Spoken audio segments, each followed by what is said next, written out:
কচি লাউ দিয়ে কুলের চাটনি বানাবো। প্রথমত স্বপ্না কুকিং সবাইকে স্বাগত। প্রথমে লাউটা কুচি কুচি করে কেটে নেব আর কুলগুলো মোটা ছাড়িয়ে ফাটিয়ে নেব। এবার একটা প্যান বসিয়ে দিলাম, তাতে 5 ফোড়ন আর জিরে শুকনো লঙ্কা ভেজে নিলাম। ওই প্যানেতেই সর্ষের তেল দিয়ে দিলাম, সর্ষে দিলাম আর 2টো শুকনো লঙ্কা চিড়ে দিলাম, দিয়ে কচি লাউটা তুলে দিলাম। হলুদ লবণ দিয়ে ভালো করে লাউটা নাড়তে থাকবো। তারপর ফাটিয়ে রাখা কুলটাও দিয়ে দেবো, দিয়ে ওটা নাড়াচাড়া করে চাপা দিয়ে দেবো। আর যে মশলাগুলো ভেজে রেখেছিলাম ওগুলো একটা হামলদস্তিতে থেঁতে করে নেব। দেখুন মশলাটাও পেশা হয়ে গেছে। আর ঢাকা খুলে কুল আর লাউটা ওটাও ভালো করে নেড়ে নেব আর ওপর থেকে চিনির শিরা দিয়ে দেব।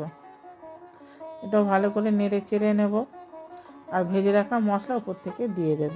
সরস্বতী পুজো চলে গেছে, কুলের চাটনি খাবো না, তাই বানিয়ে নিলাম। একটু নেড়ে নিয়ে একটু সর্ষের তেল দিয়ে দেব। দেখুন আমার কুলের চাটনি হয়ে গেছে। ভালো লাগলে জানাবেন।